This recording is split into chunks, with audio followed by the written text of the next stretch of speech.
Oftentimes, when something shines bright and pure, its eminent brilliance can obfuscate those in its vicinity. For instance, did you know that, in spite of my impeccable insights, there are generally around 2 other music arcade hosts?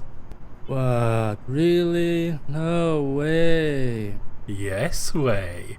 And I believe it is time for me to be the bigger man, lean down and use my immense charisma and incredible kindness to reach a hand towards my less noticeable comrade in arms and bring them forth to the earth. Don't brag in front of the guy with the faders. That should handle the noise. Giving a spotlight to those dark horse tracks and celebrated OSTs isn't a bad idea, though, so let's do that in today's episode of Music Arcade. Hello, everyone. Welcome to the Music Arcade Podcast. I'm Galen, the Sound Guy Firestone. I'm Ronico. And I'm Eddie, and I have no issue with underdogs, but I do have an issue with an overdog, as in the dog that lives in the apartment right above my head. Oh, yeah. I've had to edit out some barking before. Yep. You guys may have heard him in the background on a few episodes. We'll see if we'll hear him again today. His name is officially the overdog now. Oh, boy. Technically, it's not literally the apartment above my head, but the joke was there. Fair enough. So, we've been sick lately, or at least 2 of us have. Oh yeah. I caught COVID and then you caught COVID. Yup. I've been fine. Congratulations. Thank Glad you. to hear it. Oh, yeah. I know. So, Glad you're both doing better. thank you. Putting aside the fact that there has been some stuff that have already been edited out. Yep. I'm gonna knock that one right out. Yep. But we had this idea because of something I said in a prior episode where I mentioned that Mako Reactor is my favorite song on the FF7 soundtrack. Yeah, and It was also in the middle of the last episode when Rana mentioned Gothic Necklord from Suikoden II. yes. And basically you went... you feel like a weirdo at times because Mako Reactor is your favorite FF7 track, to paraphrase a little. Yeah. And I did what you often do when I say, feel weird about this one, which is, no, this is interesting. Let's hone in on that one. Yeah. So we all picked some songs from underrated games, or in one case, an underrated soundtrack, and we'll get to that one fairly shortly. Well, I wouldn't say underrated per se, like, especially not underrated soundtracks.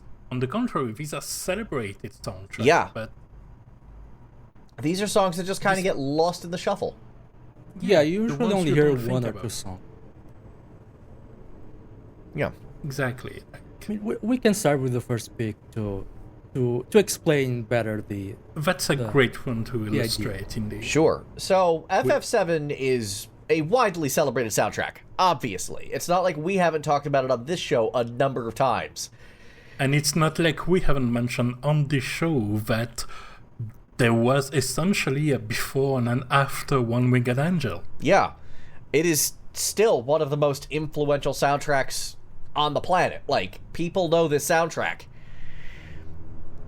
My favorite song on it is not one that gets talked about nearly as much as, obviously, One Winged Angel, or lesser on you have Aerith theme, or Opening Bombing Run, or even Those Who Fight Further, the boss theme with the famous guitar riff. Exactly. Yep. These would be the one I would have mentioned. Yeah. Because they're like the standouts. They're the ones that everyone kind of thinks of. But for me, it was always the Mako Reactor. It was like going into that, like, just terrifying, ominous, just technological nightmare of a place and going to blow it the hell up. Exactly. I really respect that choice. It's a cool theme, and I think it needed to do a lot, because once the intro theme went through and you went to that reactor, putting it in context, it was the first Final Fantasy on PlayStation, and up until now the series has had since the first one weird technological areas eventually, but you started with a fantasy core. Yeah. Always. This one started sci-fi hard. Yeah, exactly. Yeah, I was gonna say the beginning of Final Fantasy VII, like you can contrast and compare with Final Fantasy VI. 6 is openly Magitech from the get-go. Yeah. Final Fantasy VII at the start almost feels cyberpunk. Because it's a very grimy area and you're fighting against a big corporation, and there are no obvious signs of magic at the start of the game. This song just fits really well that vibe. Well, I think it establishes the vibe more, like, because to compare with Final Fantasy VI, you still start in a cave dungeon. You very quickly go to a big castle, and sure, it's a moving castle full of machinery, but it's a castle.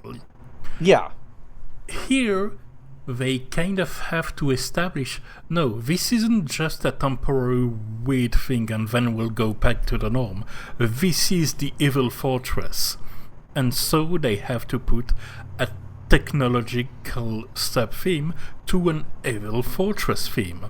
Yeah. And that's what Mako Reactor is. And I need to be clear, it's not like I dislike all those other songs I mentioned, quite the contrary. I love all of them to a greater or lesser degree. This won't be what this episode is about. This isn't about this is better than the song that are more popular or anything. Yeah, this isn't contrarianism. This is let's shine a light on things that tend to get overlooked. And I've heard every one of the songs I mentioned in some kind of concert except this one. This doesn't really feel like a concert song much, is it? You'd think, but the FF7 remake version, which is... That's the one I'm almost least comfortable calling a remix, because it's literally just the FF7 version, but with actual orchestration. I feel like that could be performed just fine. I think, honestly, even the original could have worked. Admittedly, I do say that a bit because I kind of prefer the original. I prefer the synths in the original over the orchestration on the remake. Okay. But I think the fact they could do a mix. I think the fact the electronic sounds on the original feel a bit more simple and obvious kind of play to its strength as this setting that is futuristic but not far futuristic. It's got nuts and bolts everywhere, you know what I mean? Sure. Whereas me, grungy and grimy. Listen to the fully orchestrated one, and I think its power is in its subtlety because it's kind of representing something larger than life and larger than the characters. It's way more ominous. Yeah. And I think that's to its credit, in my mind. Yeah, I think the way I would put it is that the original is more cyberpunk adjacent, but the remake is more overtly ominous. Yeah. I think overtly ominous is the vibe. They're not going for subtlety here. Oh, definitely not. There's no doubt about that. But yeah, that's... It's a perfect example of a song that is really, really solid, but no one talks about it because there's so many gems on the soundtrack. Yeah, exactly. And that's kind of where I was going with this. Like, I don't think anyone here is going to say we dislike it. In fact, I'll be honest, there is one song on here that I do dislike, and I'm going to question it when it shows up. But, for the most part, like, no, this is nothing but great stuff that just tends to get overlooked. Exactly. And as a last mention for this theme before we move on to the next track, I also like how its slow pace helps elevate the fact that this is meant to be interrupted often by the battle theme. Battle theme faster and has this hook that already... it's not hardcore blood pumping or anything, but it drives you forward, and then this one helps, no matter where you are on the track, put you back down into an exploration mood. It's very guided in this way. Yeah. You know, I hadn't thought of it in that from that angle, but it does work not only to build the ominous vibes towards the plot and where you are, but also the fact that you could get into combat at any moment. Yeah, exactly. It does a lot of things, and it does them well. Indeed it does. Now then, speaking about situations when you are expected to battle at every moment, let's talk about Doom. Yeah, so this was a bit of a discovery on my part, because I never played beyond the first episode of the original Doom, because I just didn't have the full game. And I found the song from it's episode 2, mission 8, called "Nobody Told Me About It." It's a pun with id Software and "Nobody Told Me About It," because it's the stage that introduces the cyber demon. Ah. And most people who know Doom know for the tracks that pretty much everyone talks about that are directly either direct covers or entirely inspired by traditional heavy metal or thrash metal, like E1M1 at Doom's Gate. This one is the start of what I would like to call oops all ambiance, because that's what I'm going for this episode apparently. Because this is a very ambience heavy song, especially in the context of this being Doom. For the game, it's extremely chill. But it's got character still. I like how the background sound has this very circular, wobbly feel, and how it still ramps up here and there, and the fact that this is the stage where the cyber demon is introduced makes perfect sense with that in mind. I think it has, in a way, it has some shared DNA with Mako Reactor in that it's going for that ominous vibe that something very, very bad is coming around the corner. Yeah, but obviously it's a lot more energetic. It's going for tense more than ominous. Yeah, it is Doom. It's not a turn-based RPG after all. So.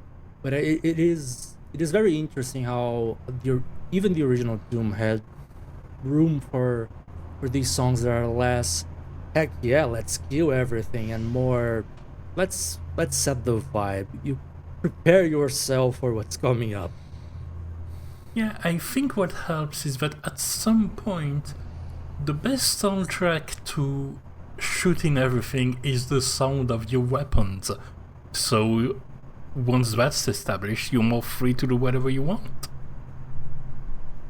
And I think it also works that this game is so heavily influenced by metal.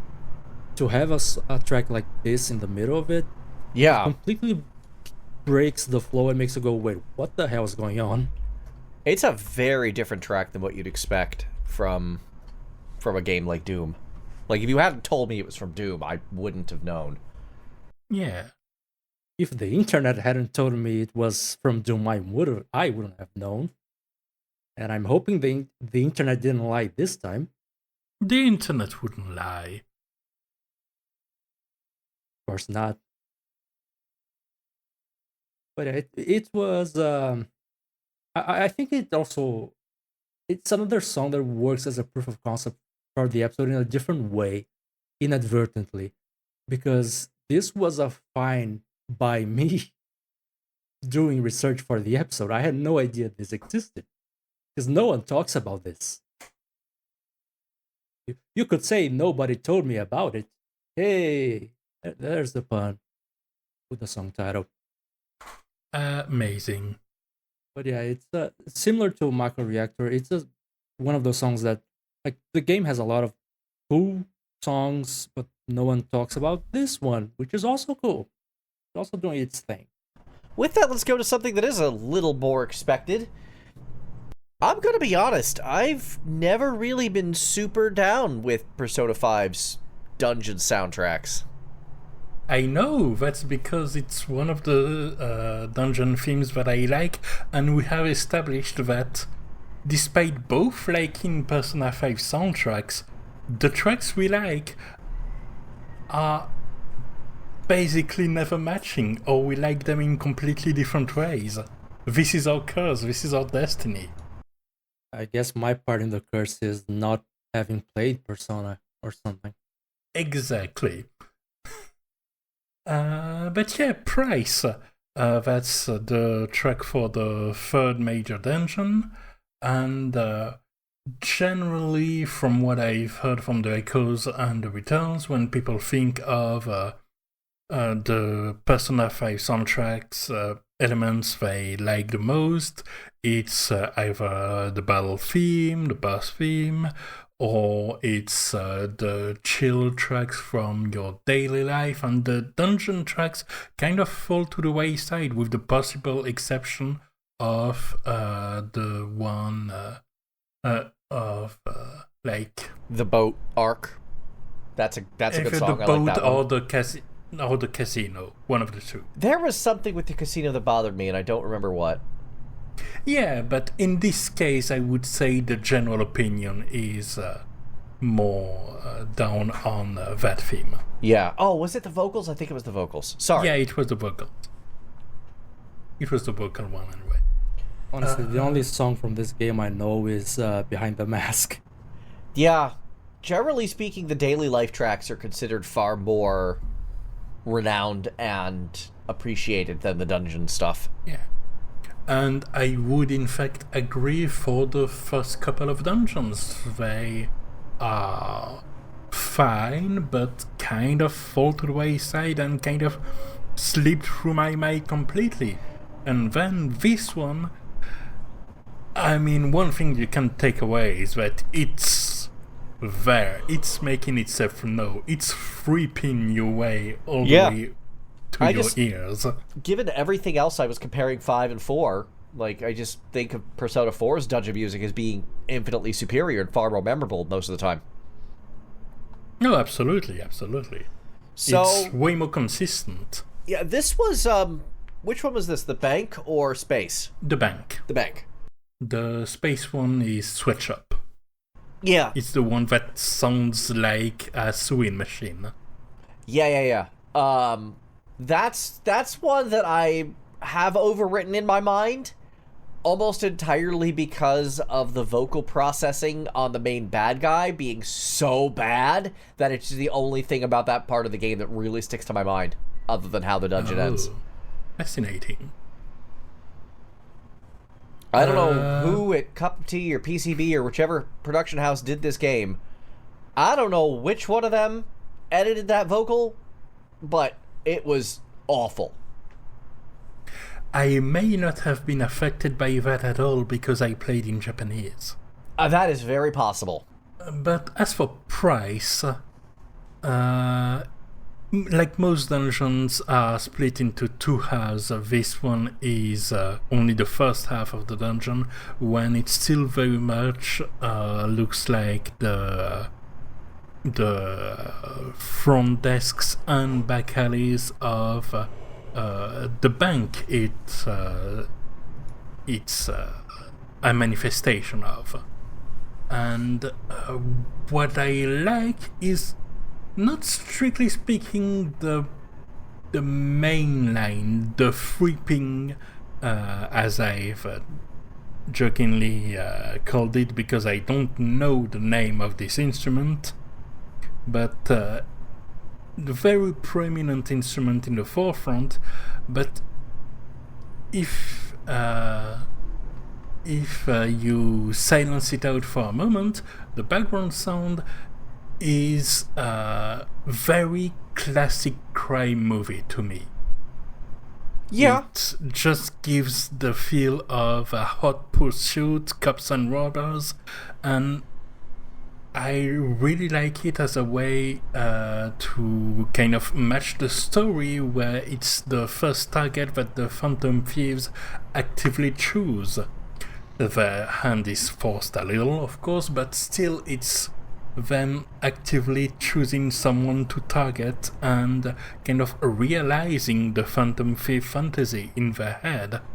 And the fact that this matches the classic crime movie theme in the background helps a lot to say, this is getting real, this is what we're doing now.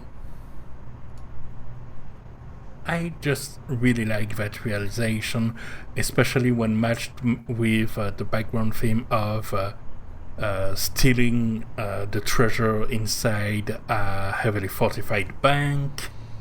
It all feels very cohesive. This feels like the core of the game before things, after things have been settled, but before things go in wilder direction. And this is reflected in music as well. I would just say I'm glad I'm not the only one who has no idea what is that instrument I'm hearing. But that's kind of a... There's a lot of, like, not quite instrument synth pads in here, which is part of the overall vibe of the game. Yeah. It's something Shoji Meguro uses a lot. That's almost certainly one of those. Very likely. But yeah, that's the beauty of synthesizers. You can make them sound like just about anything if you want. Yeah.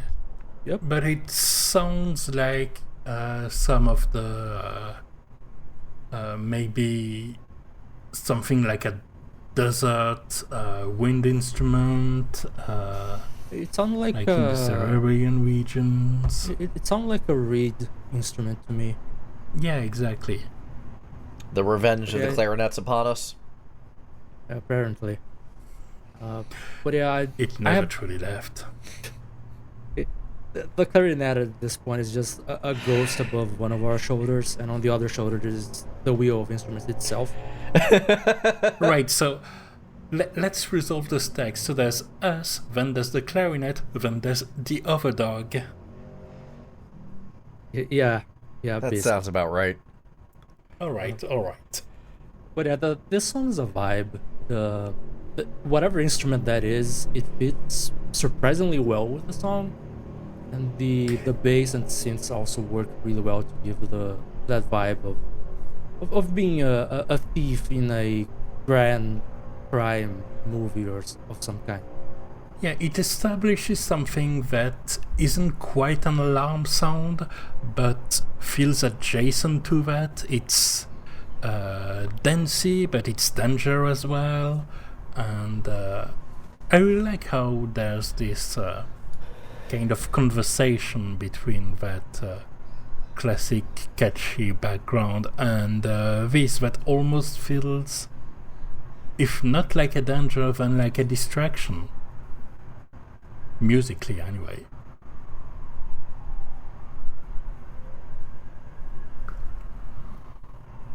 Now, we are talking mainly about under-noticed tracks in very popular soundtracks.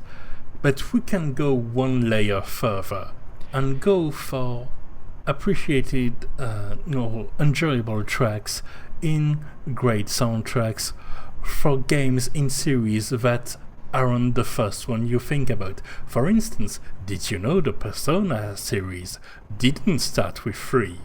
I mean, that's part of it, but actually the main reason I picked this song, which is Gold from the PSP version of Persona 2 Innocent Sin, is that the fans hate this soundtrack. Really? Oh yeah, you can't go on a fan site or a fan forum or the subreddit without somebody complaining about how much better the original PS1 version of the Innocent Sin soundtrack is. Well, now I kind of want to have the original comparison point for this track, because this I really like. It's good, isn't it? Yeah, and that explains a lot, because I was like, Persona 2 soundtrack is nice, but it's not really discussed about that much, so I wonder why it's there, and now I understand it. Yeah, it's a combination of everything you're talking about. It's the casual fans not having played a game before 3, it's the Uber fans hating this, and it's this particular song. Oh yeah, so it's stuck right in the middle. Yeah. And I'm like, no, I'm calling this out. This song, and frankly, this version of the soundtrack is great. Actually. Yeah, because without that context in mind, I did play some Persona 2, but I have no memory of its soundtrack whatsoever. because it's been over 10 years at least. Yeah, it's been a while for me too. And this is really good stuff. I'm into it. Makes me want to hunker down and get stuff done. Yeah. It's giving me Granado Espada tracks at some points too. And I love me some Granado Espada with that mix of electronic and almost techno with high piano notes. Yeah. So this was kind of my one outlier in this concept because of its situation, but it still comes down to what it boils down to is shining a light on something that's underrated. I think this soundtrack doesn't deserve the hate from the purists that it gets. I think this song especially is really good. I actually did a cover of this back in college. Oh, really? Now? That's neat. Great. Honestly, this, at least in a vacuum, I don't understand the hate. Yeah. The particular mix of electronic sounds with orchestration on this version reminded me a bit of Castlevania Lament of Innocence because of the Anti-Soul Mysteries Lab, which was I can see that too. Oh, I hadn't thought of that. That's good. This is just less gothic, but it's sort of in that vibe otherwise. And Lament of Innocence is honestly one of my favorite soundtracks from the Castlevania franchise, so that's honestly, the two PS2 games are just really good musically. Yeah, they are. My exact favorite in the Castlevania franchise varies, but Lament of Innocence is always a contender for number one for me. I enjoy that one a lot. Fair enough. I have no argument against that. But yeah, a lot of the soundtrack is full of songs like this. There were so many that I could have put, and I picked Gold entirely because of my own personal familiarity with it, because, again, I played this one back in, I did a cover of this one back in college, like I mentioned. But the whole soundtrack, like, yeah, there's some that are like, there's one song that in the PSP version is a lot more tense, and in the PS1 version is a lot more melancholic. But people are yelling about all of it. They yell about the battle theme. They yell about the redacted music theme. It goes on and on and on. And I'm like, I feel the need to defend this one. Like, this is the same argument you get from Yakuza fans and their just dislike of the Yakuza 2 Kiwami soundtrack. I mean, it's clearly good enough to go to bat for. Yeah, 100%. And I think this one kind of gets the fan myopia situation is, I think, a big factor here, because if they actually just sat down and listened to it, I think they'd find a lot that's very worthwhile here. Yeah. So yeah, I'm a little offended on behalf of this song and this soundtrack, and I kind of wanted to go, no, this is good. Listen to this. If nothing else, you now have two accounts that don't really have the context but really like that track. Yeah, I highly suggest anyone who's interested in the difference between the two to look up the difference between the PSP and the PS1 version of Innocent Sin soundtrack. In fact, I'm going to open that tab right now. Unlike the Persona 1 remake, which had a completely new soundtrack that took more after Persona 3, this one's straight remixes. I understand the anger over Persona 1's remade soundtrack. I understand that anger because it is totally different. But this is, like... Yeah, exactly. And that feels a bit much to completely replace things while keeping the game very similar. Yeah, that one felt like you were erasing its legacy. This one's still the same songs. Just mixed differently. So it's not a Yakuza Kiwami situation then? No. Well, no. No, Yakuza Kiwami had a lot of the same songs. I like the Kiwami soundtrack, but it feels like the sound is very different from the original. But that's neither here nor there. Yeah, that's fair. No, I would compare this more to Yakuza Kiwami because it is the same songs. Like, there is a version of Funk Goes On in there, etc., etc. It's just mixed very weirdly. Yes. This is a case, like, the Persona 1 was a case where they just didn't use the same songs at all, and Shoji Meguro just wrote a whole bunch of new Persona 3-esque ones. Now, before we get assassinated for getting some Yakuza talk, before we even talk about the 2 Yakuza tracks we put in that playlist, let's give it to some Assassin's Creed 2. I like this plan. Honestly, you could have gone with let's talk about another game we haven't played for at least 10 years, because I haven't played Assassin's Creed 2 in a while. Yeah, but you play also... Assassin's Creed, period, so you at least have some context here. It's also the second part of the number 2 block, which was completely accidental, but it's there now. Persona 2, Assassin's Creed 2, Suikoden 2 after that. Yeah, I get it. Excellent. Proceed. Yeah, the song I brought up is Florence Tarantella. It's the soundtrack for Assassin's Creed 2 in general is one where people who are fans of more ambient music, or people who are fans of the franchise, or both, will usually go, this is a great soundtrack, and then they only remember Ezio's family from it. Which, like, it's understandable, but for every one of the 3 picks I brought, I get why they are the underdog picks. In this case, like, Ezio's family has that vocal melody with some very pretty vocals, and the melody kind of repeats itself, which gets it into your brain. Right. So I get why the rest is kind of lost in the shuffle.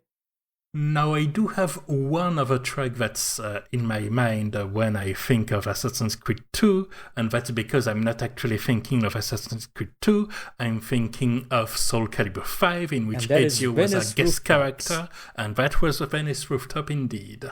Yep, I believe Venice Rooftops uses a remix of Ezio's family as part of it. Yes. So you are still, in a way, still thinking about Ezio's family. It's just a variation on It's Ezio's extended family, let's say.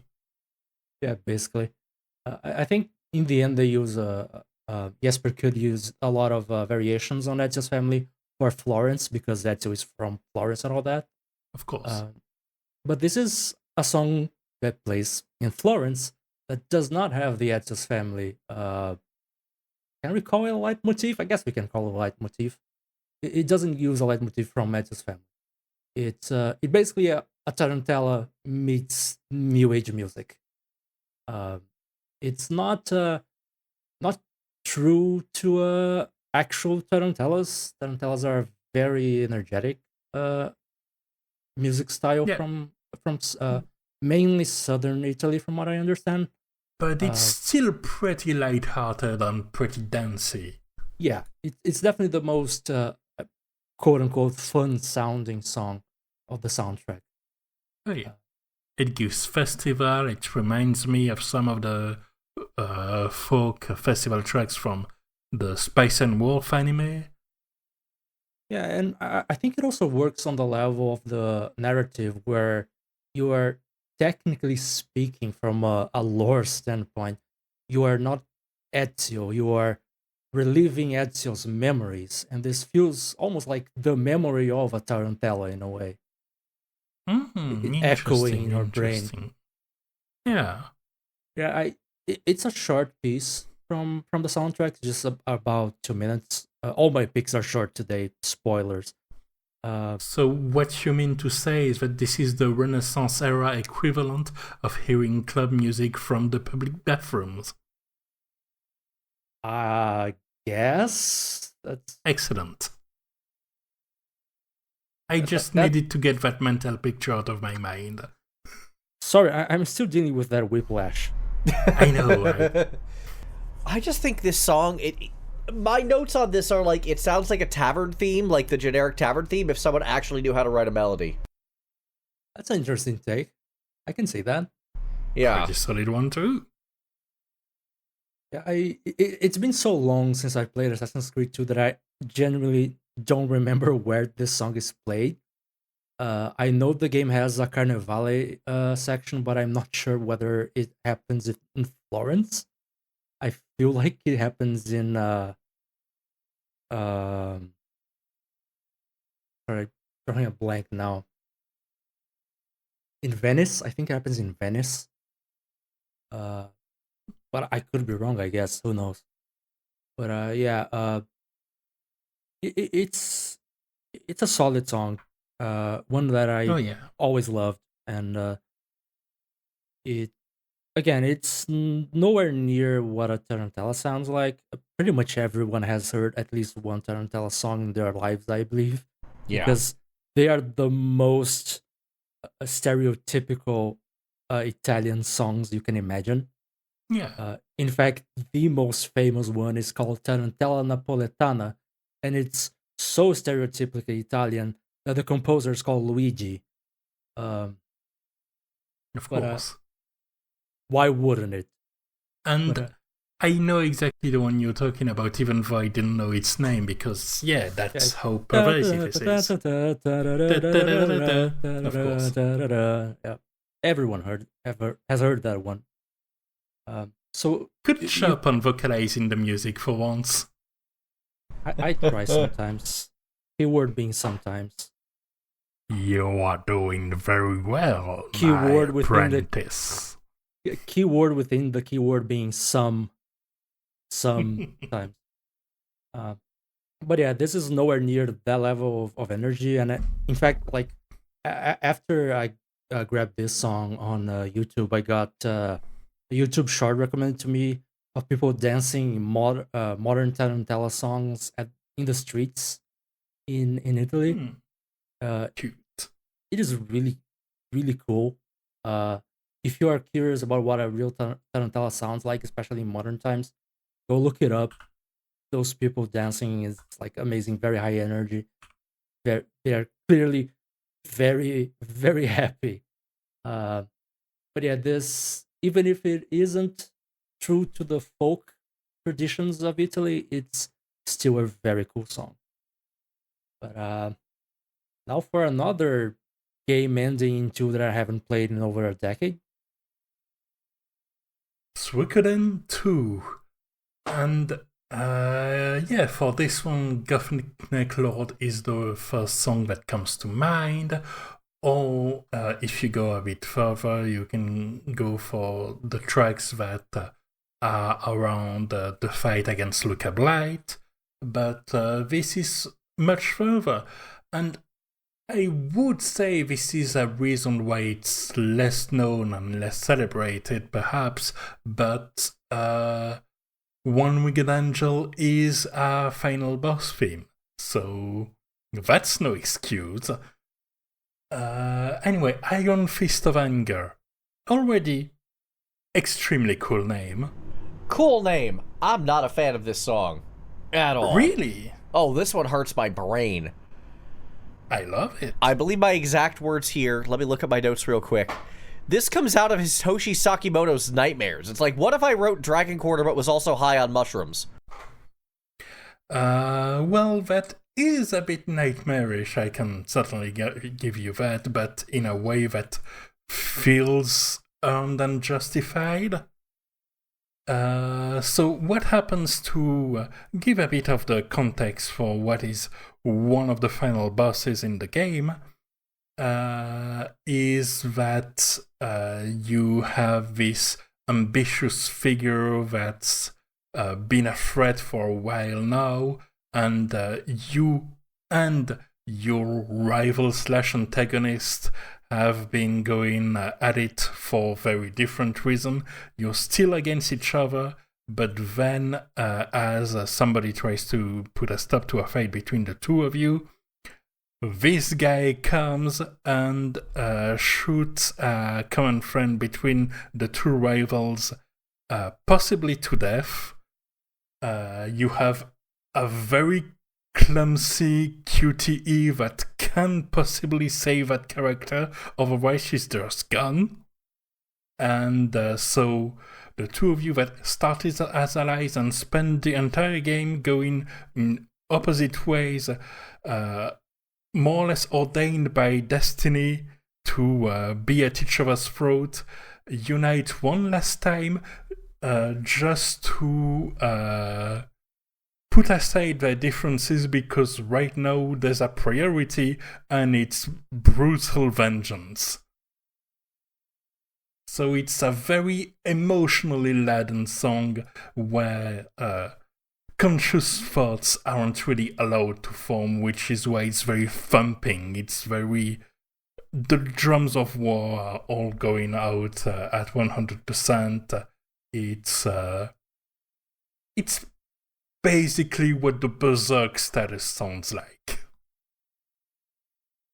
What the Berserk status sounds like, yeah. Actually, I can see almost a link between this and, like, Shadow Heart's Psycho themes. Yeah. I don't like those either. It's much more composed than Shadow Hearts because of the difference in composers, and Hirota has a very distinct style. Yeah. But this one does a great job, I think, at conveying the emotional weight of this encounter. To just go, this is not the time for discussion anymore. Things can move on once this guy specifically is down. Yeah, this isn't really one of the songs I enjoy a lot either, to be honest. But it does fit a lot contextually. It has a very strong chaotic vibe to it. Yeah. Which fits not just the emotion of the scene, but also the fact that it happens, like everything in the Suikoden II late game, pretty much. It surrounds Luca Blight, who's the villain, and Luca Blight is chaos incarnate. No, that's not the case. That's against Gordo. Luca Blight at this point has been dead for 10 hours.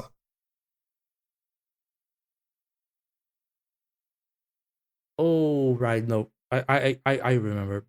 But it still sort of has it's easy to see the end of Luca Blight as the end of the game, but no, there's more after that. Yeah, no, I remember that the end is against the Beast Rune. I remember that much. But in a way, still, like, Luca Blight still overshadows everything still, because he still messed things up for everyone, and this is essentially the opportunistic vulture that goes after the remains. Yeah, and the end game of Suikoden 2 is basically finishing the battle and dealing with the lingering shadow of Luca Blight. And this is more or less supposed to be the victory lap, which is why having a central tragic loss coming out of nowhere feels so unfair and so deserving of immediate retaliation despite any and all moral code or past alliances. Well, just for a little bit of added context to what Rana said, the two characters here are the player character and his rival. The rival is actually, I think, technically a lieutenant of Luca Blight, former lieutenant, because he's trying to take over, not really take over, but destroy that kingdom from within, as he sees evil in it. And if I recall correctly, the third character, the one who's shot, is a childhood friend of both of them. Yes. And the adopted sister of the player character. Exactly. Who stays with the main character for most of the plot, but has felt pain for this rivalry, which makes it all the more cruel irony that what it takes for them to take arms together again is her getting shot in the back with a opportune crossbow bolt. It also works on a mechanical standpoint regarding the game. It also works that Suikoden as a franchise has these combo attacks that use 2 or 3 characters at the same time. Not too dissimilar from the combo attacks from Chrono Trigger, let's say. It just doesn't use magic points. It's just a skill that you use with no cost. The synergy skills in FF7 Rebirth are very similar to that as well. Good to know. But what I was going to mention is that the fact that the player character and their rival, who was a childhood friend, have pretty much the strongest combo attack in Suikoden 2. Yeah, it's a free AoE on all enemies. It's an absolute killer at the beginning of the game when you two are together, and then you don't have it for most of the game, and it's still somewhere in a corner of your memory, like something you used to do together that was really good. Yeah, so you basically join a surprise fight with the nuke button back on your options. Oh yeah. But yeah, it's one of those songs that I really understand its use. I really understand what they were going for. I think they hit what they wanted, because I think they wanted a chaotic sound, but it wouldn't be one of my picks for like representing Suikoden 2 soundtrack beyond the famous picks like Horizonte or Gothic Necklord.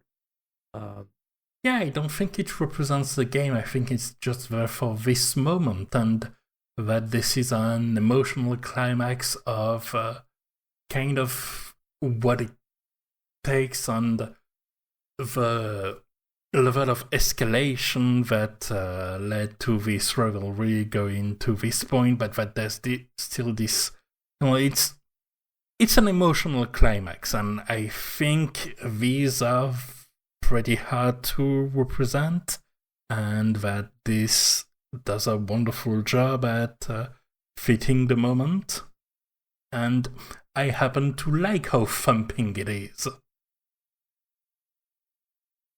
I cannot argue with that, I guess. We'll have to agree to disagree on this one, I'm afraid. If anything, I think the best point of comparison to that would be the Drakengard soundtrack, which also has this very heady, very repetitive thumping kind of sounds to accompany the violence there. The motivations are very different, but it feels a comparison point of something that's fitting in its almost brutality. So I get the point. I think all I have to say left is that for anyone listening and following the playlist, if this sort of abrasive soundtrack song isn't quite your style, but you want to see what else Suikoden 2 has to offer, I'd probably recommend also Imprisoned Town. I always talk about it on the podcast. Nothing new to talk about it today.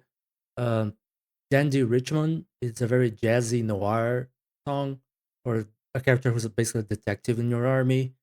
There's also Khan! I don't get the reference. Don't worry about it. Okay. And just a third and final track that I would bring up would be Carried on Rippling Waves. It's a very calm and soothing track with some acoustic guitars and flutes. Just be aware that Suikoden 2's sound font is horrendous sometimes. Yes. No question about that. Here's hoping the HD remake fixes at least that issue. That would be great. Now then, how about we move on from one RPG to another kind of? That's the best transition I got. Shadowbringers.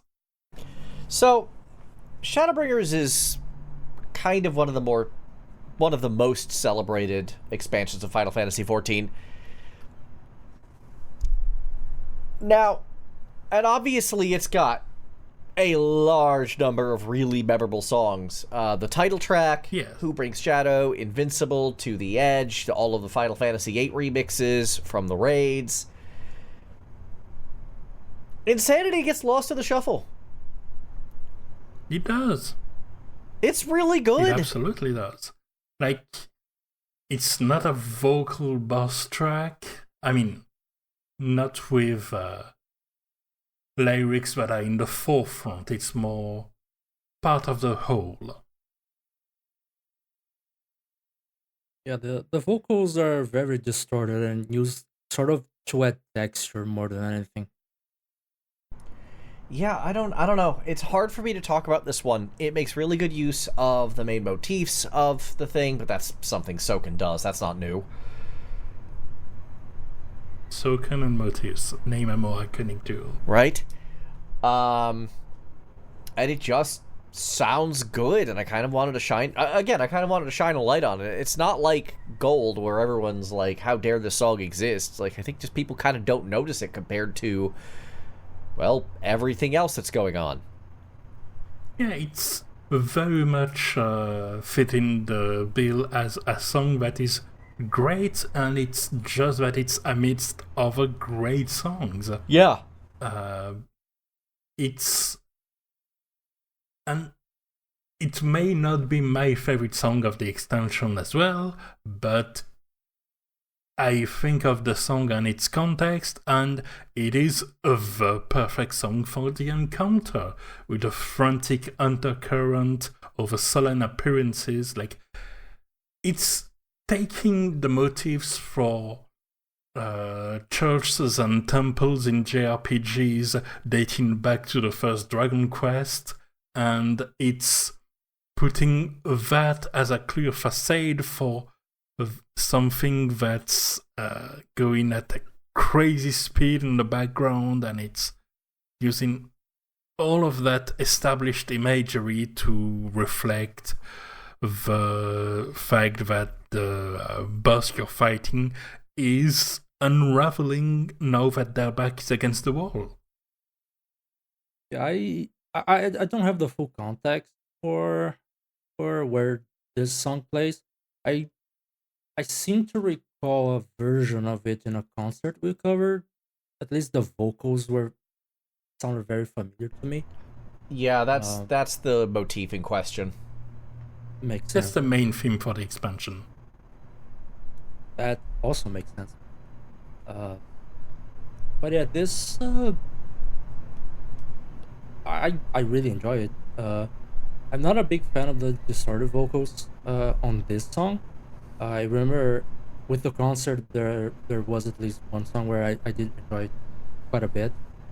Here they don't do much for me, but otherwise it's a really great piece of orchestration, and not to be obvious, but I love the piano here. Surprise.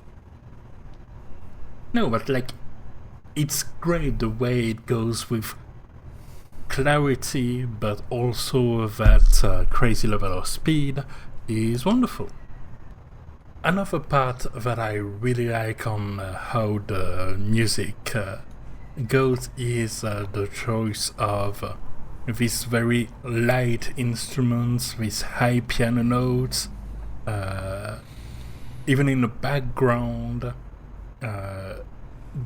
even for the slower ones, but then contrast that with the choirs that are male choirs, or male heavy choirs at least, and this really shows the fact that this is still a battle music. There's still a conflict somewhere in there. It's not just a song to the glory of these guys. It's these guys getting kicked in by you and your friends.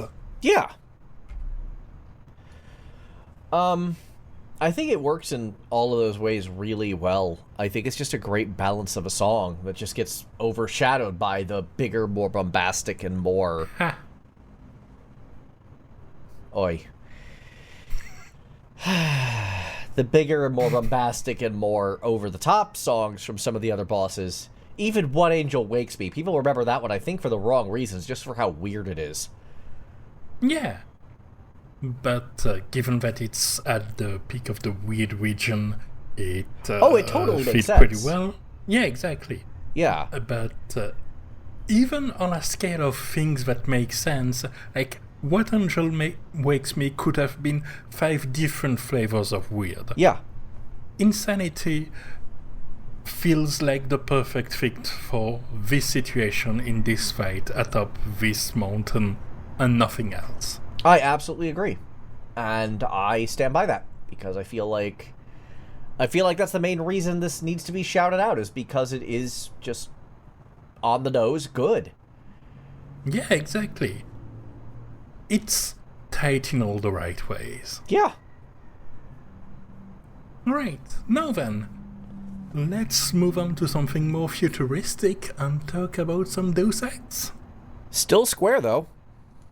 Still square, though. Still square. I mean, not anymore, but at the time. At the it was. time. Yeah, no, I just got sold off again. Yeah. I don't know, I always felt That- Square and Eidos were a weird fit anyway. That studio has taken a trip over the years. Boy, howdy. Remember how weird it was to have Deus Ex Mankind, whatever the Human Revolution sequel was. Mankind Divided. To have some of these characters as collab characters in Brave Exvius. That was funny. Yeah. Now you're just reminding me Anyway, of... please continue. I was gonna say, now you're just reminding me of when Assassin's Creed Origins had a crossover with Final Fantasy. Oh yeah, the Assassin's Carnival. What? Yeah. How did I miss In this? that was a whole event in FF15. Oh, FF15, that's how I missed it. Move on. Yep. And Assassin's Creed Origins got a huge sword, a huge shield, and a chocobo. A chocobo in Assassin's Creed, what the heck? I think he was four-legged because of the limitation of how the mounts work in That's Assassin's Creed cursed. Origins. Oh yes. It's I need to chocobo. see that right away. It's a chocobo camel hybrid, if I recall correctly. What? Okay, we are gonna get off in the weeds Found if we it. don't. Let's get back from out in the grapes, okay? Let's talk about Song of Deus Ex now. I'll just paste the image on Discord. You can see it later. Oh God. Oh, yeah, that's the one I wanted to paste, and I pasted the wrong thing. That'll be for after the episode. It's What called the Clay, by the fuck? way. He has a name. Let's go back into the actual episode, because I'm guessing this is gonna Please. go on the cutting room Yes. floor. Let's pretend we never saw that and talk about other stuff to recuperate from the trauma. That's gonna haunt my brain for a while. Yes, please. You're welcome. So, with the Deus Ex Human Revolution, there is basically only one song anyone remembers, which is Icarus, the game's main theme. Yeah, even Yeah. I know that one. Yeah, they don't play it on trailers. I think, if I recall correctly, it doesn't play on the title screen, but if you leave it idle, it plays the trailer with the song. And it's very understandable because the entire soundtrack of the game is very subdued, and that song is Yeah. very bombastic. But in the middle of it, of all of this very subdued, very ambient music, there's the Limb Clinic, which is Which is very subdued and very ambient. Yeah. It is very subdued and ambient, and also very heavenly, as opposed to everything else, which is very dark and ominous. And Just as a funny Yeah. anecdote, when I was writing this in my notes, I actually misread the title and thought it was LMB Clinic, and it was actually a joke about mouse and keyboard players.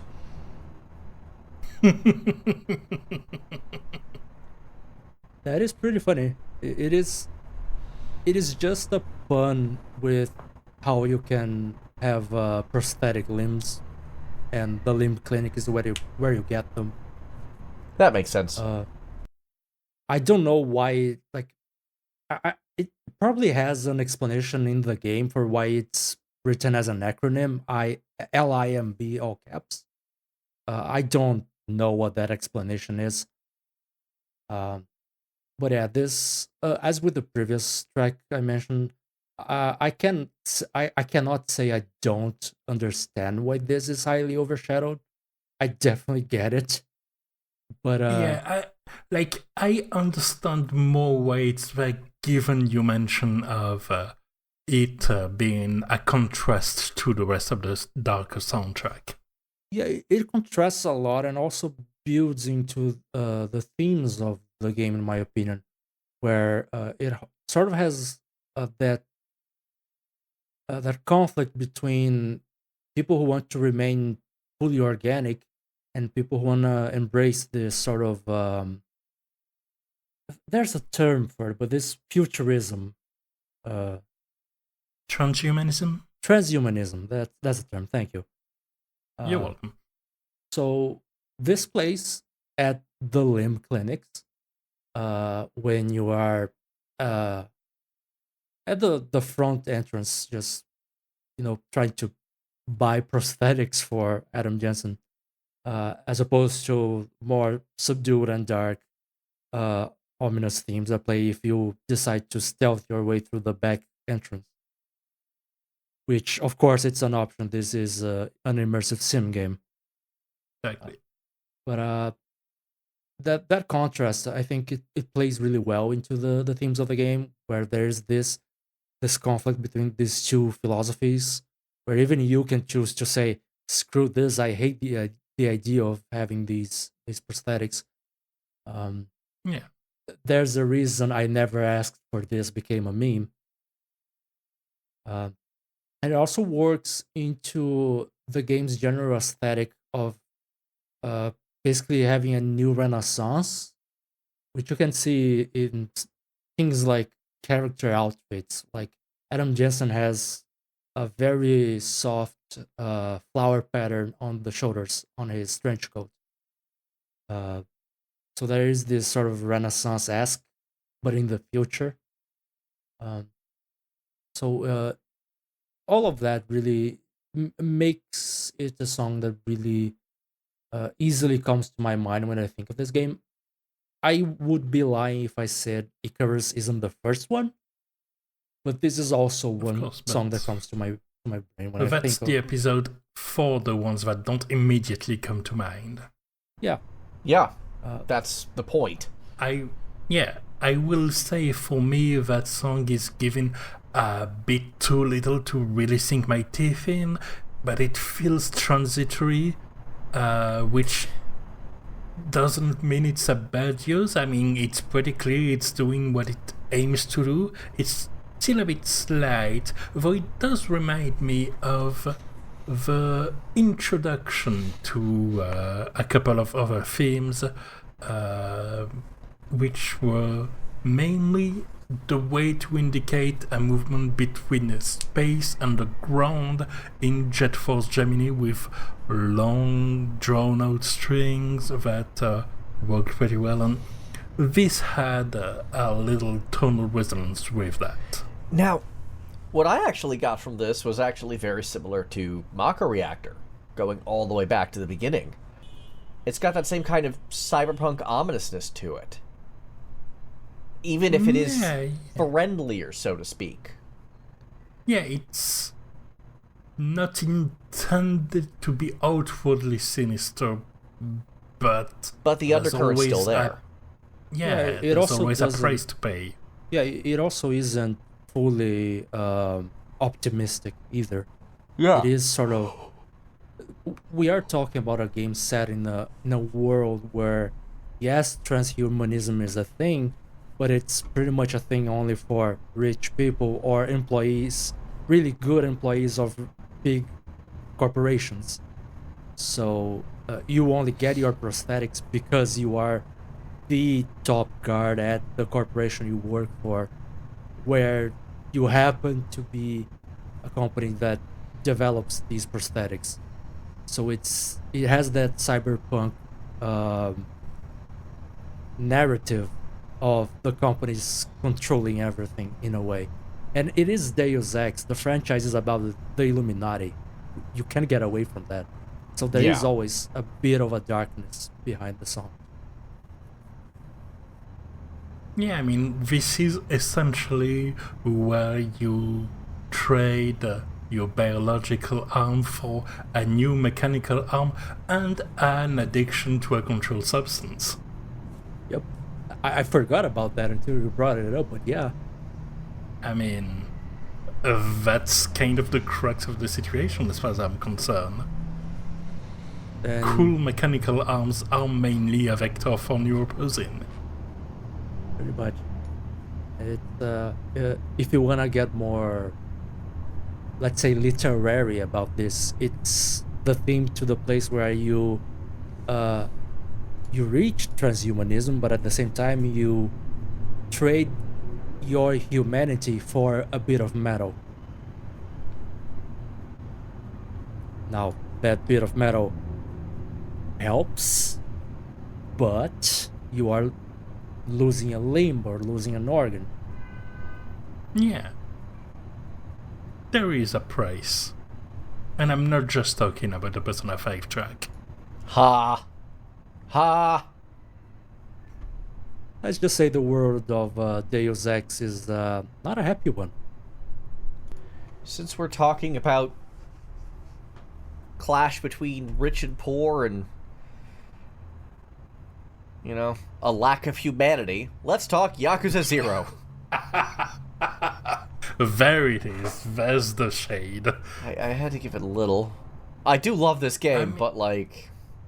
I mean, to be fair, this is the theme for Beast style, so there's the inhuman aspect to it. I was a little kind of surprised by this one, because I know I'm a little more jacked into the fan scene than you are on this game, but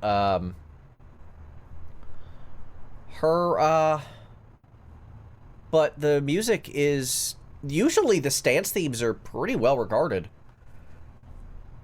It just feels like it doesn't reach the height of either the more standard stance theme or some of the boss themes or the karaoke tracks. Like, you don't think of Crash Addiction before you think of Pledge of Demon, at the very least. Yeah, I mean, Pledge of Demon is kind of the song, at least I think most casual fans are going to think of when they think about the franchise as a whole.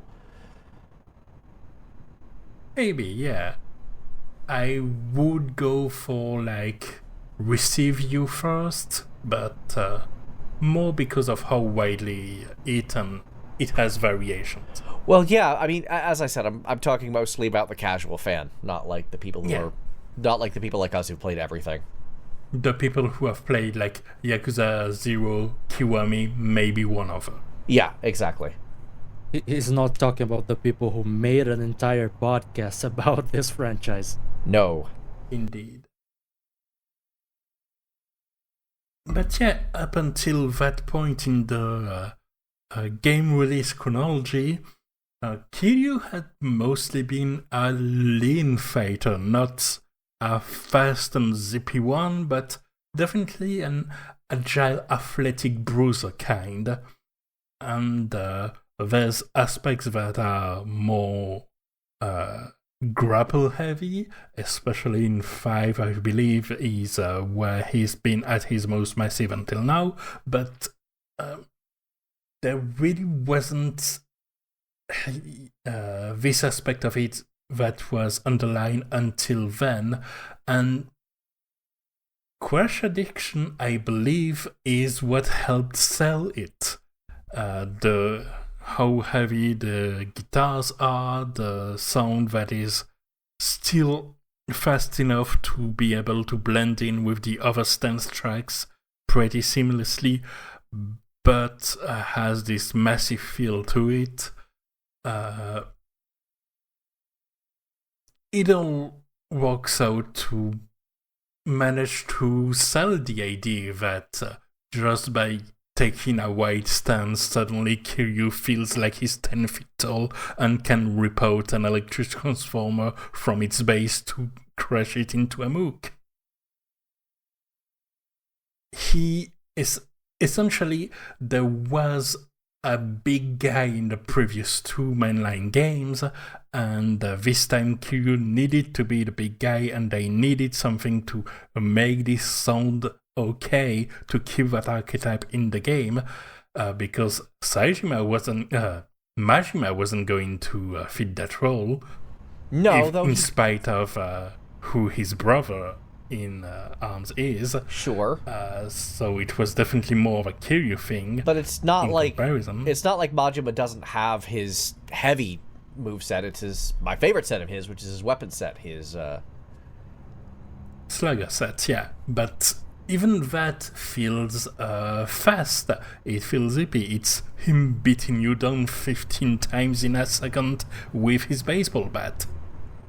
This is not what Crash Addiction sells. Crash Addiction sells somebody that hits once in a blue moon, but you feel it, your neighbor feel it, everybody else in the zip code feels it. I also wanted to put that track in the forefront as a shorthand for a lot of other tracks, mainly because something that struck me pouring over the soundtrack of a variety of Yakuza games is that the normal battle tracks, quote-unquote normal battle tracks, those you'd hear often when going against random encounters, those encounters tend to be pretty short, and so you have the first minute of the track in general and then you're done. But these tracks change on their full 3-4 minutes length, and a lot of time the best stuff is at the end when most normal fights are already over and you hear it maybe twice in a whole playthrough.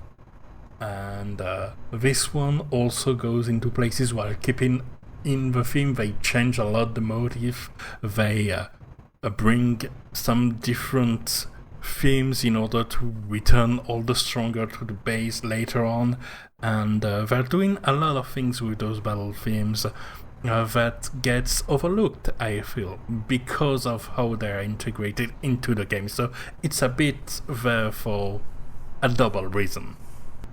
That's fair. As a song, this is just real, like, thick and crunchy. It's kind of exactly what you'd want out of a song. Oh, yeah. One of my favorite comments on the YouTube video, and I had to kind of comment on it, is about 1.5 minutes in, a really cool treble pad comes in to kind of spice things up.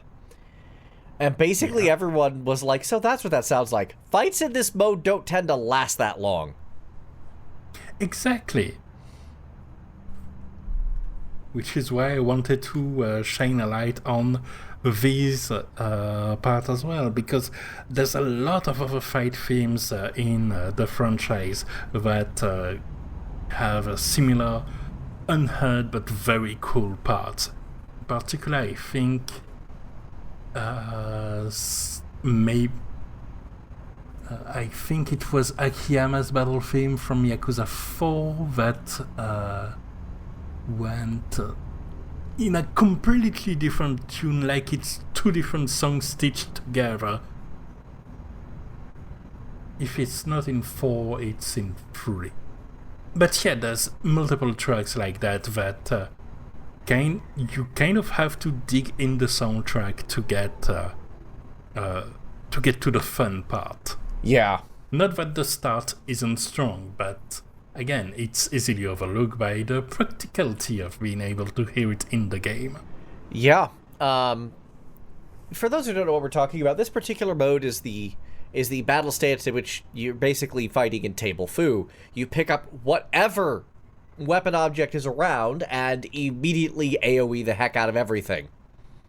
To be clear, it's not you press the pickup button and you swing. No, it's your punch button automatically picks up whatever is at range to start hitting them as fast as you would hit a normal punch. Well, as moderately fast, to be fair, because it's still of a slow style, but it clears rooms. Oh, that explains my main note on this being highly energetic but not particularly fast-paced. Yeah, exactly. This is definitely more of like Godzilla mode than anything else. You're playing as the, to quote TV tropes, the mighty glacier. Exactly. It almost feels like this is the boss theme, the enemies here. Mm-hmm. And then the tables are flipped and you here can't get it. And Galen just introduced me to a TV tropes page I hadn't read before. I am gonna go in a TV tropes hole when we're done here. Oh, what have I done? Now then, the beast style had an echo in another character in the franchise much later on. Let's talk about some Lost Judgment. Even though this wasn't in the expansion that had playable Kaito with the beast style with the numbers 5 down. True, but to be perfectly honest with you, Daibu Akutsu does a pretty good job of representing that same kind of gorilla thing going on. He is more meat than man. He is. And the song sounds like you're fighting a Terminator. Yeah, I love this track. Lost Judgment is one of the more stacked soundtracks of a very stacked musical franchise. Oh, it certainly is. I would make so the good. argument that Yakuza 3 has the worst soundtrack of the Yakuza series, and it's still extremely listenable. Lost Judgment is banger on banger on banger. This is one of the most stacked of the whole franchise. And usually we hear about Unwavering Belief, or Liu Mang Chant, or the regular boss music, Vorphilia, or Viper. Once again, this is a song that gets kind of lost in the shuffle for how simple and on the nose it is. Oh, yeah. But, as you said, Daibu Akutsu is more meat than man, and if you need a song fighting a guy who's more meat than man, you have a hard time doing any worse than K.O.G. It doesn't believe in detours. There's only one path and it's straight ahead. Uh-huh. And if your face is in the way, well, that's too bad for your face. Too bad for your face. This is actually, kind of surprisingly, a year after having played the game, the one that kind of pops into my head randomly the most. Really? Yeah. Neat. I was kind of shocked by this one too. But, honestly, it helps that the dynamic intro of Daibu Akutsu for the fight, for the last fight, his last fight, is one of the best of the whole franchise. I think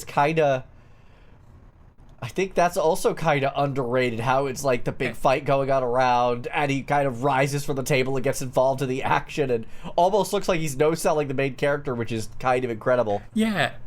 As far as intros with no-sells, it's either that or Kiryu parrying Ichiban's punch with his forehead, and that one has the problem of featuring Kiryu. Yeah. This one doesn't. This one's just... Yeah. Let's go. I don't know. The energy on this one just kind of drives me wild. I've been pretty open about how big of a fan I am of Saori Yoshida's work in the franchise in particular, and she was the one responsible for this track.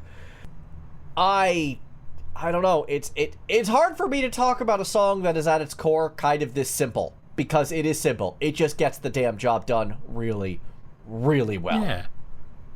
I think what helps as well is kind of because there's this difference of perspective where in most of the franchise you're playing an ex-Yakuza of some sort and you are among beasts. Yeah. Yagami is just a guy which is good, a guy that's good at martial arts, but he's still very much in the nimble, agile category compared to this bunch of maniacal beefcake they have in the Yakuza. Yeah. And Akutsu is the beefiest of them around. He's at least the beefiest in the Judgment duology, other than maybe Kaito himself. Yes. Exactly. Because Shima isn't around. Yep. And Shimano has been dead for many years. To my incredible regret. That is a character, I'm just going to go off on this. That is a character who's really risen in prominence in my mind long after his death. Yeah. Mainly because of how he was correct. Yeah. And a good judge of character. Yeah. Kind of funny how that works out. Crazy. Akutsu, on the other hand, is just one more Omega Goon in a long, long, long list of them throughout this franchise. Yeah, but he is the Omega Goon of Omega Goons, I feel. He's up there. Like, it's either him or the guy from the Haruka and Akiyama arc in Yakuza 5, and I can't remember that goon's name, only his jawline. Kamon Kanai. Yes. The real final boss of 5, as far as I'm concerned. Yeah. The man with a square forehead. Very square. But back to the song proper, one of the things that kind of I came to a realization focusing on this track is how it gave off Command & Conquer vibes, even, because of the I can hear that techno-mechanical sounds to them. And this doesn't feel like a standard track in choice of sound, in choice of instruments. And this kind of unlocked the idea that a lot of the post-Yakuza 0 and Kiwami Yakuza sounds appeals to me so much, because it kind of reminds me of one of my foundational soundtrack that I brought up back in the very first episode of Music Arcade, which is the Command & Conquer soundtrack, and more broadly Frank Lebowski's work. In particular, a lot of his more modern work feel like they use guitars in a very similar way to how Yakuza Kiwami and Kiwami 2 use them. That's fair. I hadn't made that connection myself, but I can hear that now that you're saying it, yeah. Me neither before the preparation of this episode, and I'm very happy to have unlocked this knowledge. Yeah, me too. How did we miss this through a whole year plus of Year of the Dragon? It can sometimes just take a single cog to get the whole machine turning. That is very true. Because the song is named K.O.G. Cog. Yeah, I got it. Eddie, your thoughts? Great. Just vibing or what? Honestly, for half of the conversation, I was just going, yes, I understand exactly what you're talking about. That is 100% a game that exists. I haven't listened to Command & Conquer soundtrack in a while, so I can't comment on the comparison there. But this song is one of those, it is very well made, but it's not quite for me. I think it sort of has this nightclub vibe to it in the back. Yeah. That's not my thing. It's halfway between that and a walkout music, and we know you have a particular choice of walkout music. I am a man of extremes. I either have death metal at 130 BPM, or I am listening to Limb Clinic from Deus Ex Human Revolution. Yeah, that sounds right. And we love you for that. That sounds right. But yeah, this is a song that's, it seems very well made, very well written, but the nightclub element to it is just not my thing. So that kind of drives me away a bit. But I was just vibing to the conversation because I got nothing on this franchise. I was just like, if this were a video show, I would be nodding and smiling and going, what the hell am I doing? Yeah, I do get that. I kind of feel like I should buy you Yakuza 0 or something so you could at least try it. I mean, it goes on sale. To be honest, I imagine that's pretty much exactly how you guys feel when I talk about Destiny.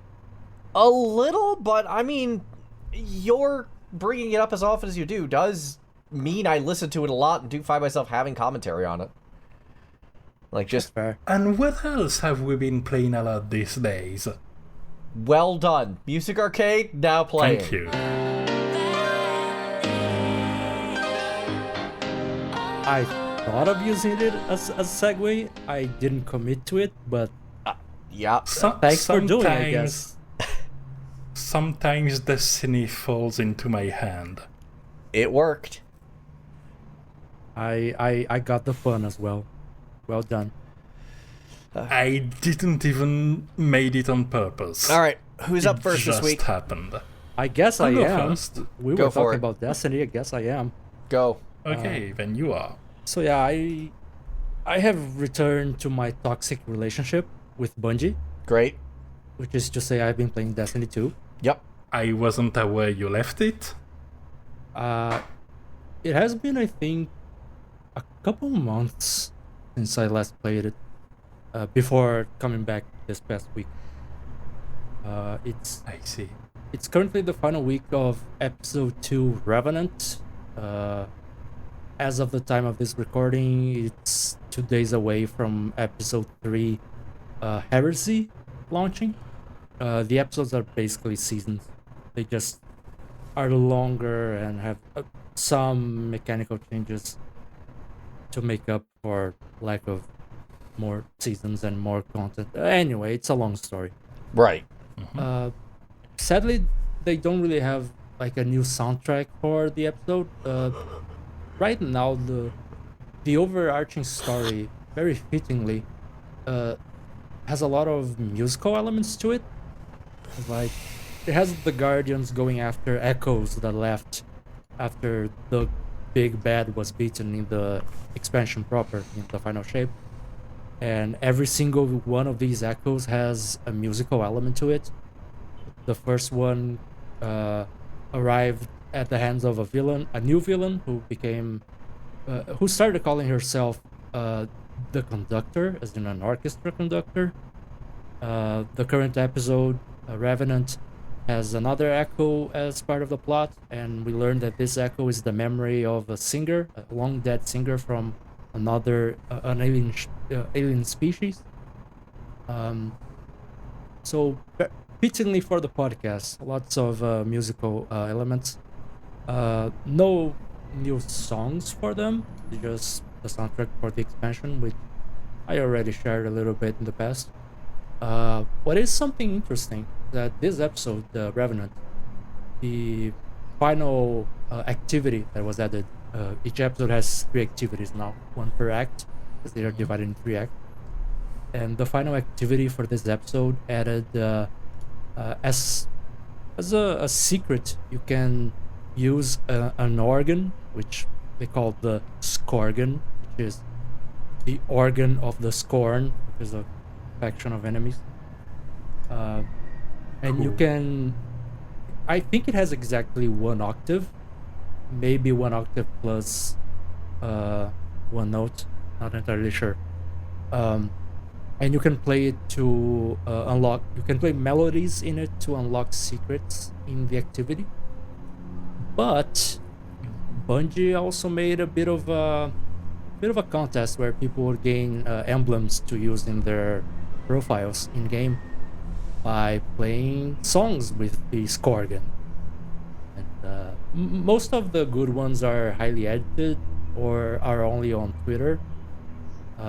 So I shared the one good one I could find in a hurry, which is 3 people playing Ode to Joy on the Skorgan, which Live. yeah, live, not Live recording, but yeah, conditions of live. yeah, it's not edited. It's really neat, like really cool the things they have been able to play with it, just 1 octave. So that's cool. Also, going a little bit back in time, I played a little bit of Sins of a Solar Empire Rebellion while I was dealing with COVID, because I needed something slow, and Sins of a Solar Empire Rebellion on easy mode in a big galaxy is slow enough for me. Okay. So that worked. Its The soundtrack is vastness of space is pretty chill a setting. yeah, was a decent calming game. Soundtrack exists. In the battle themes, it tries to be John Williams, but fails in my opinion. But also the game is a bit old. That's definitely a factor. Yeah, it doesn't use live instruments. It has some fairly old samples. You can really tell. So it's okay. I have my eyes on the sequel, Sins of Solar Empire 2, but not enough that I'm rushing to buy it or anything. But speaking of sounding like they are trying to be John Williams and failing, I also played a little bit of Indiana Jones and the Great Circle, which tries to be John Williams and kind of gets it right. The soundtrack is by Gordy Haab. He's kind of been the go-to guy for John Williams-esque soundtracks for Star Wars games ever since the Disney buyout of Lucasfilm. Fair enough. For the Star Wars games, it doesn't really get that close to the John Williams sound, but in Indiana Jones and the Great Circle, he does a great job at making it sound like the Indiana Jones movies, which is helped by the voice acting really sounding like the characters from the movies. So it really makes you feel like you are in one of those movies. Yeah, if nothing else from what I've seen and heard, this game nails tone.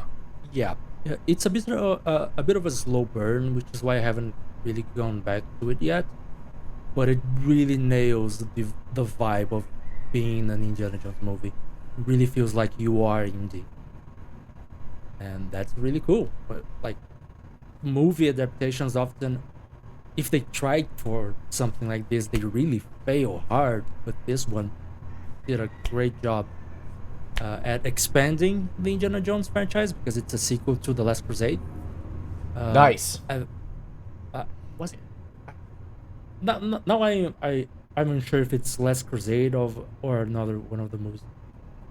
I think it's Raiders. I think it's a direct sequel to Raiders. So before Last Crusade. Yeah. So.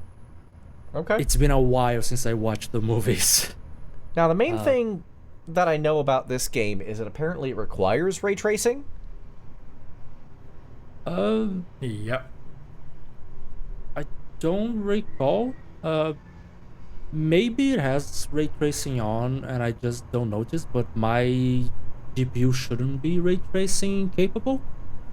But at the same time, Assassin's Creed Shadows minimum requirements were released the other day, and for light ray tracing, my GPU fit into the recommended specs. Okay. So maybe. What GPU do you have? God, I don't remember the full name off the top of my head. Just the number will be fine. Yeah. I can check real quick. Okay. Everything? Because if it's at 20 series or over, it's ray tracing capable. Well, mine is AMD. Ah. Well, that's another pair of pincers. It being an AMD GPU also has given me some headaches on occasion, let me tell you. Yep. Okay, I have two softwares for checking this stuff. One of them didn't load. Let's see the other. There we go. I have an AMD Radeon RX 6600 XT. Okay. Which shouldn't be ray tracing ready, but apparently works with light ray tracing. Light as in low effort. No, I think 6600 has built-in ray tracing, just very, very light. Yeah. Makes sense. But yeah, apparently it has done. I've been able to play Great Circle with no issues. It's Great. just it has a slow start, so I haven't gone back to it yet. But I'm planning to, because it's on the Game Pass. Alright. Well, on my end, I mainly played two Final Fantasy games. One is FF7 Rebirth. The PC version came out, and I've been enjoying that for over 30 hours now, and having a good time. There's a section that feels like it stretches way too much and takes a page right out of Ubisoft's open world book, of all things. but when the game gets more story-focused, which can reach down to pretty sizable sections, it's very enjoyable. While there are some claims here and there, the game is worth it on the character dynamics alone. Yeah. I kind of fell in love with the Avalanche and Friends party all over again. And that's a great sign. Yeah. And the soundtrack feels similar like a dialogue with the original, including in its like I said when I last looked at the game soundtrack for the Game Awards episode, a lot of original tracks. And what I didn't quite notice was as well that a lot of tracks have slight variations. One of the examples is that, there's the Gold Saucer date section that's around the mid-game. And for this one, there's a variation on the Gold Saucer theme that blends in the character theme of whoever you're going out with. Oh, that's nice cute. Touch. Yeah, that's very cute. And they have a lot of slight variations like that, which means that there's surprisingly few tracks that stand out. Once you've had one remix of the boss battle theme, they all kind of blend together because they're all made from the same stem cell. But one of the exceptions being Rush's theme, or the fight against Rush, more like, because that's a character that's original to the previous game, the Remake one. Yeah. And it kind of stands out on its own. It's diegetic, it's fancy, it's bombastic, and it's a good time. I haven't listened to it yet. I saw it there and I'm like, I should listen to this for context for this episode, but at the same time, I still want to play this game myself. It's brass-heavy party time. And the other Final Fantasy game I've played is Final Fantasy Origins Stranger of Paradise, which I finished and really enjoyed. And musically speaking, the more you advance in the stages, each of the main stages being derived from a specific area in one of the 15 first Final Fantasy mainline games. And the later one tend to have a clearer connection to a musical motif as well. Like, it's there right from the start, aside from a couple of exceptions, including the FF14 stage, which is unfortunate. Actually, would have loved some Riptide in it. Actually, there is some Riptide in it. In the boss theme. Oh, in the boss theme, yeah, I can say that. Yeah, I would need to listen to it again, paying attention to it. I played a boss fight against BK last night as of recording, and I'm like, oh, I saw Soken credited in the credits, and I'm like, but I didn't hear any Riptide. Yeah. There it was. It was in the boss fight. It wasn't in the stage itself. I see. That makes sense. And, but yeah, it's like, you kind of have to look for it to find it for a lot of the earlier films, while later for places like Mount Gold or the FF11 tower or the floating island, these are very apparent and much more direct translations of the themes, which are very enjoyable as well. And what have you played, Gale? Well, the same, as I just alluded to. I've also beaten the main game, but I'm working my way through the DLC. As the version which is less story and more gameplay. Which is exactly what I like out of this. I like this soundtrack. It's a good pile of remixes, and a good pile of remixes of FF1. Yeah. It would stand out more if it was mixed better, though. I definitely agree. I have major issues with the mixing, but that's... Yeah. It's a bit shy at times. A bit shy at times. Yeah, that's a good way of putting it. Basically, putting the slider all the way up to max doesn't actually do anything. A lot of the non-battle themes are really hard to hear. Gotta make way for Jack's angry grunts, I suppose. Ugh. I hate Jack so much. You don't. Oh no, I despise him. He's down in Noctis land. I still haven't decided who I like more. And it says a lot. You know how much I hate 15. The fact that Jack is in the same breath as Noctis, Lunafreya, Quina from 9, like just all of my just most hated Final Fantasy characters says an awful lot about what I think about this guy. Emphasizing playable-ish characters in the form of Lunafreya. Heavy on the ish. Yeah. I mean, she was playable in Brave Exvius. She was playable in Brave Exvius, and she acted as an assist character in 15 for some fights, and I'm calling that close enough. Like, if I could... I don't want to get into this conversation. Anyway, yeah, Jack sucks, but the gameplay is good and the music is good. I love Jack, even though he does suck. As a person. Yeah. Not as a character. I'd like to say that's fair, but no, I don't get this at all. I don't understand. I don't think I ever will. Please don't try to explain it to me. I can't say whether it's fair or not. All I can say is that it's perfectly on brand for Rena. I accept this. Me too. I've also been playing Borderlands 2 with Dez, and that's been on my pick a game list for a while. My opinion of this game is more nuanced than Stranger Paradise. It's fine. It's a fine game. Yeah. It's a product of its time. I understand why it's as big as it is. I'm not like opposed to it or anything. It's not really for me for a variety of reasons. And I personally don't think the humor is aged very well. But it sounds good. I have fond memories of the game. Yeah. I played it when it came out.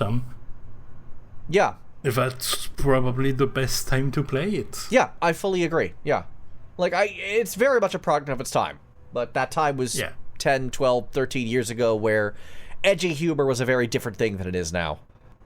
I don't want to say which one, but there's one character that's kind of beloved by the fandom, and I was just horrified by it. Like, actually, like, jaw on the ground, I cannot believe I'm witnessing this horrified.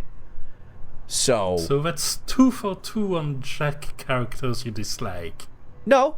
Well, I mean, yeah, I dislike Jack, but you're supposed to. That's a love to hate. That was not the character that I was talking about at all.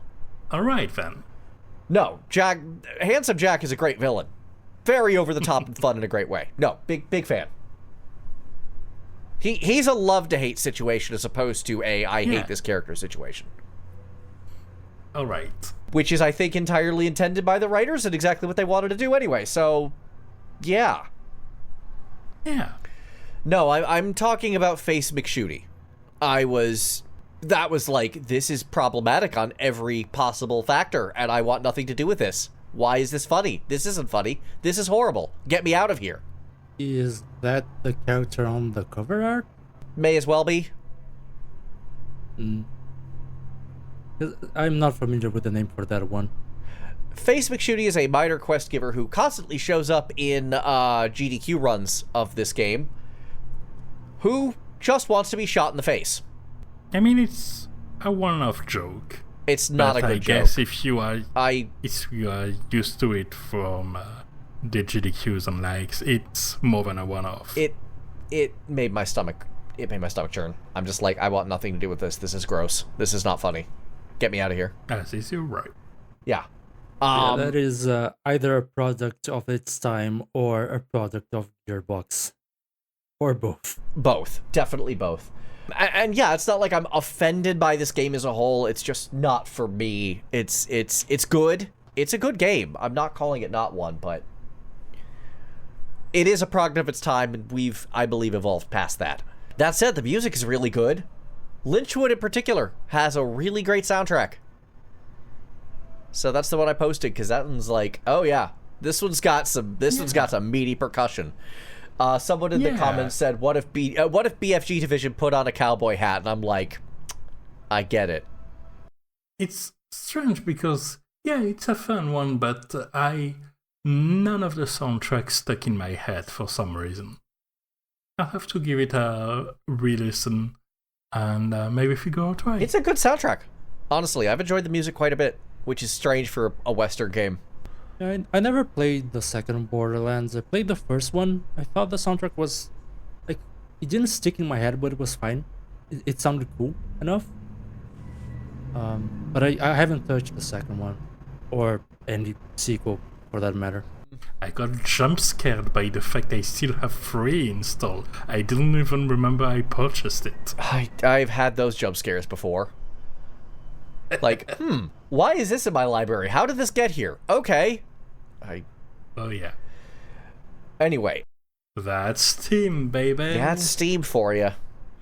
So yeah, I like this song. And then obviously I'm still playing Arknights. We got our new Egyptian theme event, which they changed. You play Arknights? No, really? Yeah, music's good. What else is new? Move on. Next. Usually I make that joke. Yeah, because this way you can get the You Play Destiny in return. Yeah. Fair enough. Maybe I need to bring up Hoyoverse soundtrack every time. Because I'm still playing those games. Just to complete the circle, you know? You are the only one without a running gag like this. Yeah, I guess. Well, it also helps that I guess Rana those plays soundtracks- probably more games than either of us. That too. That's a factor, perhaps. Like, I got fallback plans.